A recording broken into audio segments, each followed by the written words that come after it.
Do you happen to have a piece of paper around? Sure.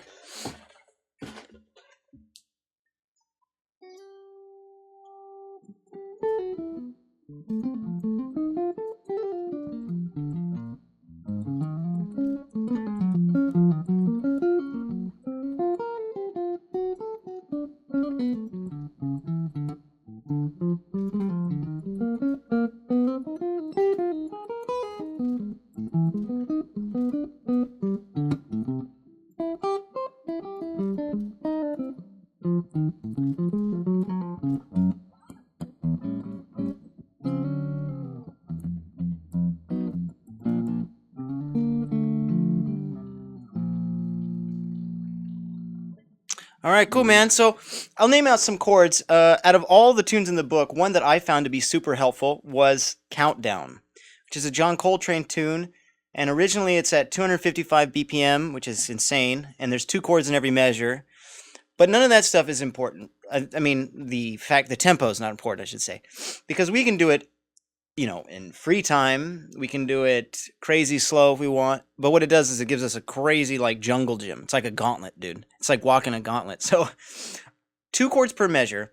I'll go ahead and name I'll walk you through the chord progression and you can jot it down, okay? So, the first staff, the first measure is E minor 7, and that's just for 2 beats. And then we have F7. Okay, so that's the way we're going to structure it. We'll be like 2 chords per measure. We got E minor 7 and F7. Be like 1, 2, 3, 4, just like that. Okay. Now, the following measure is B flat major 7, followed by D flat 7. Yeah, B flat major 7 and then D flat 7. Again, 2 beats each. The third measure is G flat major 7, followed by A7. And the fourth measure is a D major 7 for that whole duration, all 4 beats. Okay? Now we'll just go ahead and start with there. But the next staff is just as just as diverse. That's a great way to put it. I'm gonna put that in my memory for how to. I'll retain that. Just as diverse. That's funny. And the third staff is just as diverse still. Like there's no repeat going on here. I don't think there's any chord that happens. That's not true. There's A7 happens a couple times, D major 7, but in different different order stuff. So, Now we'll just start there with the first staff. So, I'm sure that to go through these chords is no problem for you, right? As playing them, I mean the chords themselves.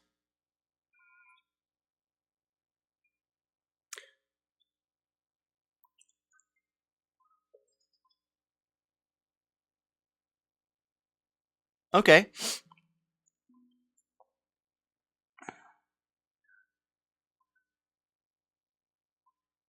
Okay. The good news is there are many ways to approach improvising, which is probably why there's so many different sounding people, and they're all worthwhile and they're all fun. And sometimes, depending on our history, we'll have a greater knack for one or another, which might be a good starting point to then build from. But let's go ahead and walk through these chords together. Like in the most basic way, these would be the voicings to probably use. I mean, we know there's a lot of cool, we could bust out holes with voicings and stuff. But first, just to get the harmony, let's start off very simple. We got our E minor, just like that. Then F7, which I'm just going up. Yep, exactly. Yeah. Oh, yeah. Sometimes we just need a little reminding and review. Next, we have B flat major 7. All right. So B flat is on the 6th fret of the low E string. Exactly. And then we have D flat 7. I'm going to go to the 4th fret of the A string and do the same voicing we did for the F7. There we go. So before we continue, I'll just review. All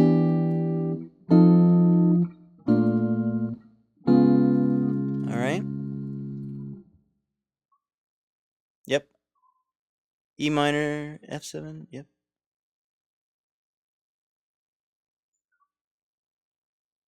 Good. Yep. Oh, it's G flat. It's G flat major 7. Good. And then A7. I'll go ahead and go up. I'll go ahead and go up to the 5th fret for now and just do an A7. Yep. And then D major 7.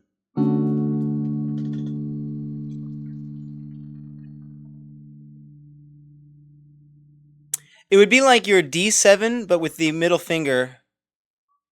So yeah, it's the 5th fret of the A string, and then the 7th fret of the D string, so it's like a power chord. And then we got our middle finger on the 6th fret of the G string. That's our major 7. It's kind of tense but beautiful. And then we have our pinky on the 7th fret of the B string.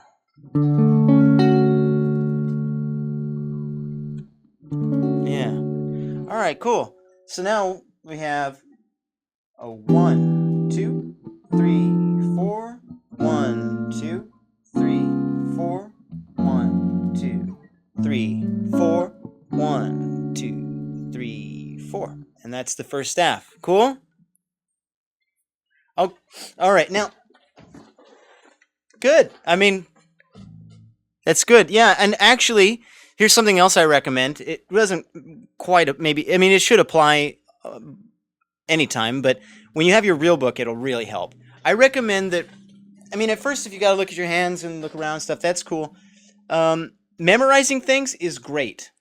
It'll help you perform a tune if you memorize it.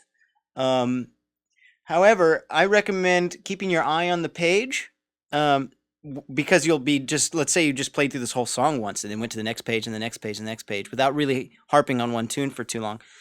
The disadvantage is you'll find, well, I didn't memorize it because I just played 60 tunes in 60 minutes or something. I mean, and I didn't create a musical exaltation, experience here.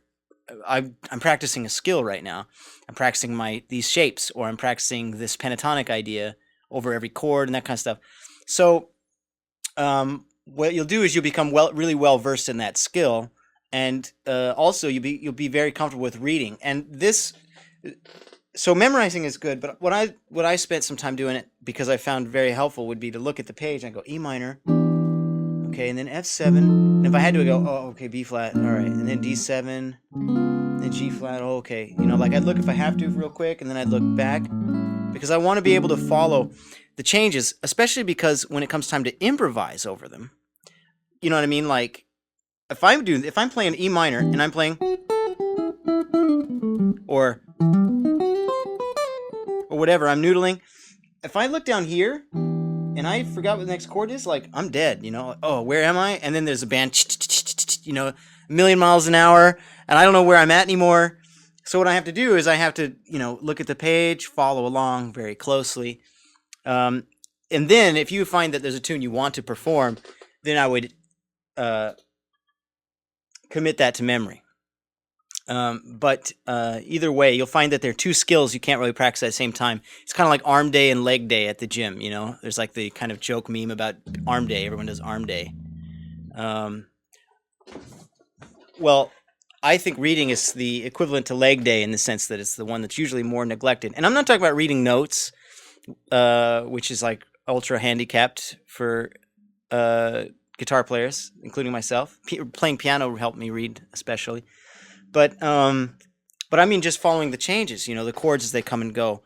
All right, so there's a lot of approaches that we could apply here. Let's start with what I think is probably the very easiest. The notes that are going to sound most inside are chord tones, right?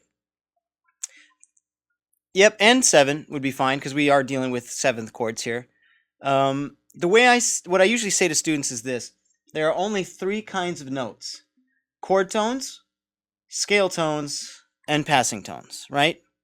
If we took our chromatic scale, let's say the key of C, we would have our major scale within that, which would be C, E, for example. That'd be our root and our third. All right, so we got C and E. And And I'm just doing them on the 3rd fret and the 7th fret. And this is really just to illustrate a point. There's our root and our 3rd. Now, in between the two, we have the 5th fret, which is the scale tone, right? So we have our chord tones and our scale tone. In between, we have our passing tones, which would sound horrendous over the C major chord. And that's the way the whole chromatic scale is can be deconstructed that way, so that there's chord tones, scale tones, and passing tones, and that's it. Which is kind of nice in the sense it's reductionist and very easy to maintain in one's mind.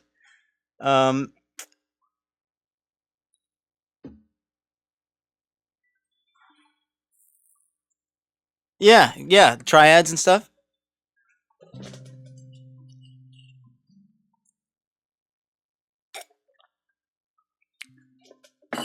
Yeah, which with the scale tones of one chord are the chord tones of another chord as well, right? Like if somebody plays a D minor triad, they're playing the scale tones of the C major triad. Basically, what we're going to do is let's start with our most inside tones. The tones that, at worst, would be boring, but would never be wrong, right? Now, the easy... Yeah, or at least consonant, right? They're not very tense or dissonant. So, E minor. The easiest way to find these tones is to play the notes within that chord. Cool? Now, if we were like jamming over an E minor chord for 5 minutes, you know, like you playing this all the time,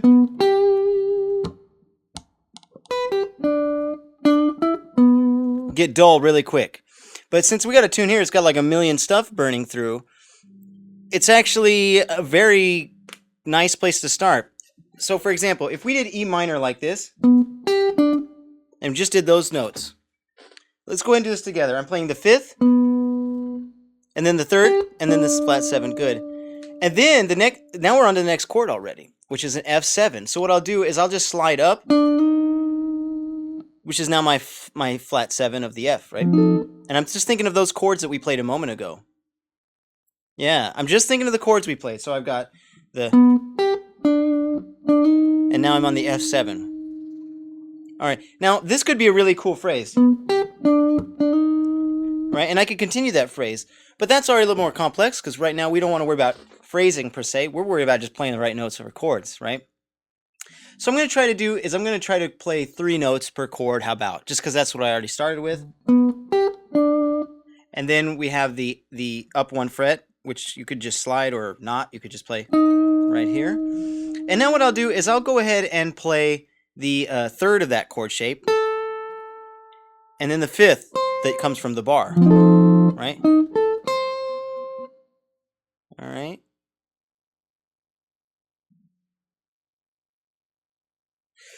That'd be the 8th fret of the G string, the 10th fret of the B string. Yep, because it's the major 3rd of the F7. And then the 5th of the chord, which is the 8th fret of the high E. Yep. So, now, I mean, you could play this. I wouldn't recommend it, except to visually see it on your own time. But like your E minor, if I just played my E minor shape and chose those notes, and then the F7, that's all I'm doing, you see? I'm just thinking of these chord shapes, and I'm playing notes that are within my chord shapes. And again, this would get stale if we had like four measures of one chord. But this is an excellent survival tool when you have a lot of chords going on. Or a new chord comes around and you're like, what do I play for that chord? And you need a second to think about it, but you don't want to take a second to stutter and be like, I don't know what I'm doing for a few minutes, you know? Then you can just grab one of those chords and play one of those notes. Now, in the interest of our future as improvisers, we don't want to be just moving our chord shapes around and picking some notes and letting them ring out, because then, I mean, we very much are playing harmonically rather than melodically. You know, like if I played, like I'm pretty much just going, you know. But let's continue this further. So we have our E minor to our F7. Okay. All right. And now we have our B flat major 7, which was this one. Cool. Now, if I'm going to be strict, maybe the easiest thing to do would just be this. Or some permutation of that, right? There's other things we could have done, but I'm going to try to be strict for now. We could have done a triad, which made a lot of sense. You know, and we're keeping the same register without the voicing be better. But we're going to try to just adhere to this one concept for a while. So we got our E minor, our F7, and then maybe the B flat major 7. All right. And you know what? I'll go ahead and do that. I'll play the B string part, the D string, and then the G string. All right. Cool. Go ahead and try that out. Here's what I'm thinking of, right? Go ahead and play that B flat major 7 chord. And then I'm just playing the high one, the middle one, or B, D, and G string like that. Cool. Only when I'm playing it, I'm thinking of this shape. I'm thinking of this C shape, but I'm not playing this shape. I mean, I'm not holding it all as a chord. I'm just going. Cool.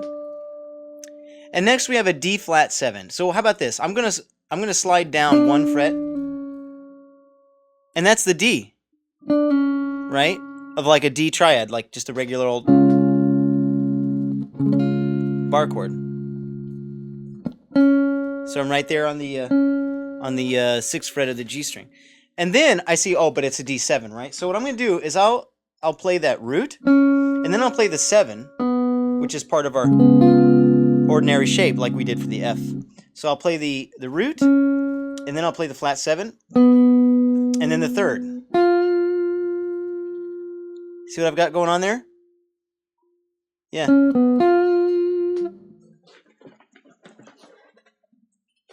Play it again? Yep, they're all chord tones. In fact, we're only playing with chord tones right now. So they're all very inside. Yeah, so now we've got... Exactly, yeah. If it were the same every time, like...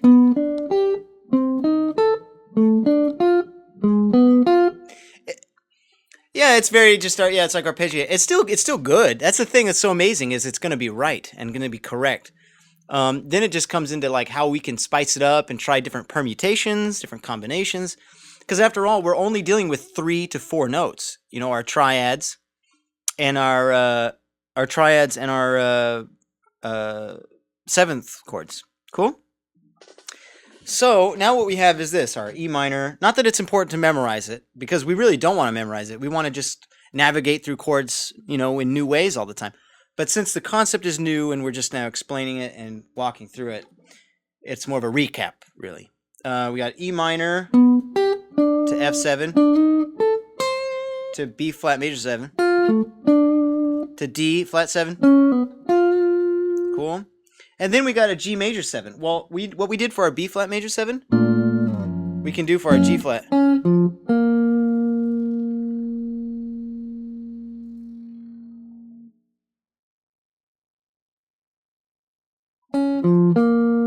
Yeah. And then there's a lot of options we can do, but how about like the most natural thing to me would be think this A7. But because we've been working on this one, and for good reason, we kind of want to avoid open strings for now. Why don't we go from this, our G flat major 7, and then maybe play that high note again. I mean, to be fancy, if we want, slide up to the A7, and we can descend down that shape.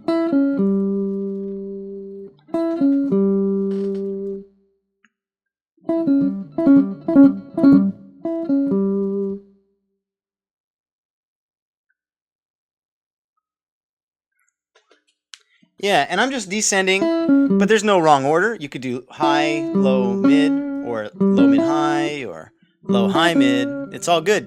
It's just a different way of saying the same thing. They're the same notes after all. So we had our G flat to A flat, or sorry, A7. And then I'll do this. Since I'm just descending, next we have our D major 7 chord, right?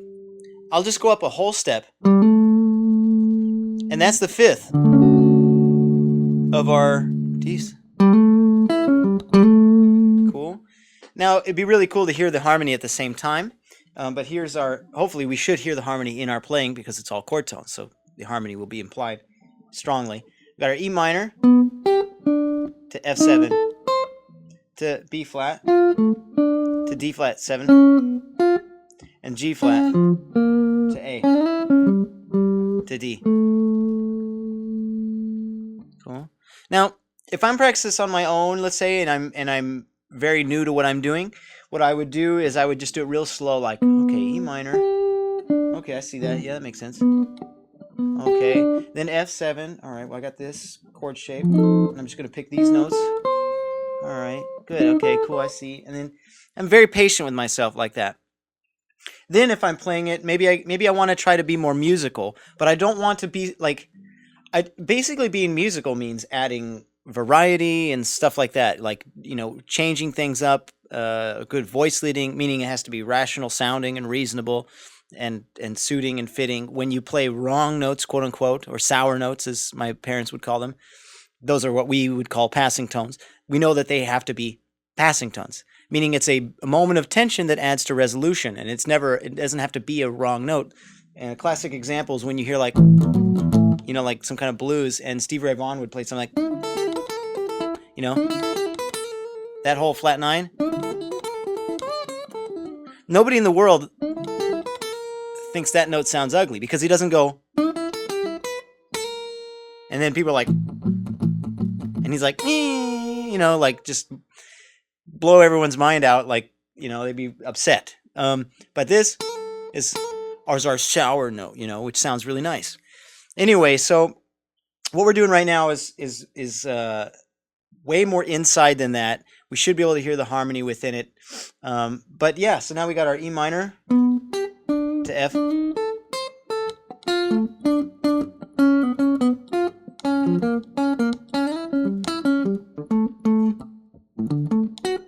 And then I just add a little bit of rhythm, a little bit more variety and stuff. But I'm doing the same exact thing. Instead of doing this, maybe I'll do, right? That's not my first step. My first step is just to play good notes, First step is worry about what notes to play. Second step is like the rhythm which we play them, because playing them in a rhythm presupposes that you're playing something. So that's why we do it in that order. And then third step is a little beyond that. Cool? Any questions so far?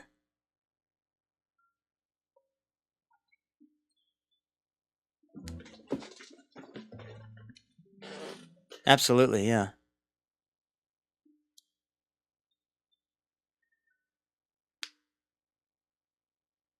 Yeah. Yeah, and like you say, to be musical is our end goal. And actually what's really impressive is that these things become musical very, very quickly.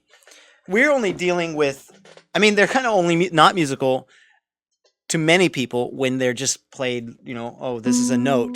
People know it's not music, it's just a note. I've kind of learned to find in one note, depending on the tone, of course, which in my current setup at the moment, the way I have it here is whatever. But when I hear a note, I go, oh, it's a nice note, it's a good note, and I can hear the music within a tone, But yes, more musical is more complexity in that sense, harmonically, or emotionally, meaning lyrically, perhaps explicitly or implicitly, or there's a lot of ways that you could pick it apart. But this becomes musical very quickly if we're dealing with this chord to this chord, right?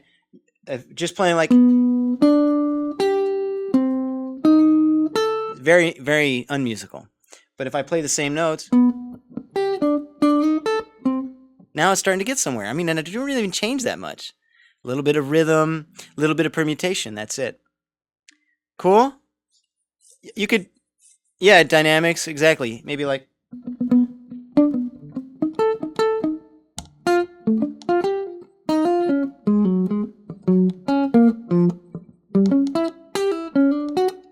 and I'm not really going outside very far. I'm just sticking to those basic chord shapes. And in that, what I just did, I added a couple scale tones.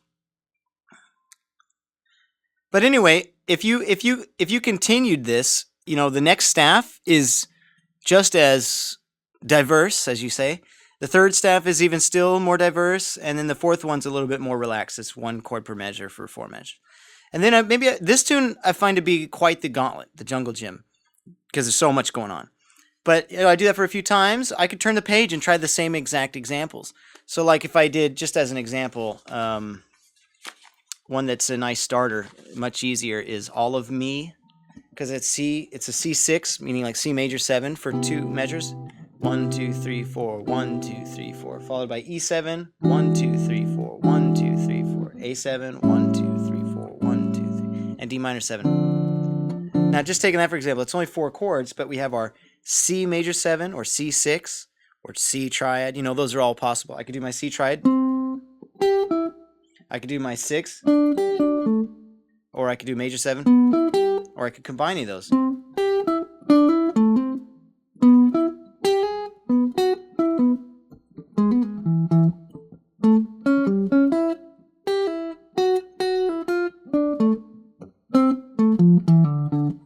And I mean, what I'm not doing here is not highly ambitious, but it is kind of like one of those entree plates where there's a little bit of mozzarella rolls, there's a little bit of onion rings, a little bit of whatever else. Like, because I'm playing here and I go, okay, well, I got my C chord, I'll do with 5th. All right, let me think of my major triad. All right, and then maybe let me get a scale tone. Now I got my E7, and I'm just doing that chord shape. Maybe I'll do a passing tone, and then my A7. I go, well, here's my triad. Here's my 7. Oh yeah, here's my the octave of that 7. I could play within that.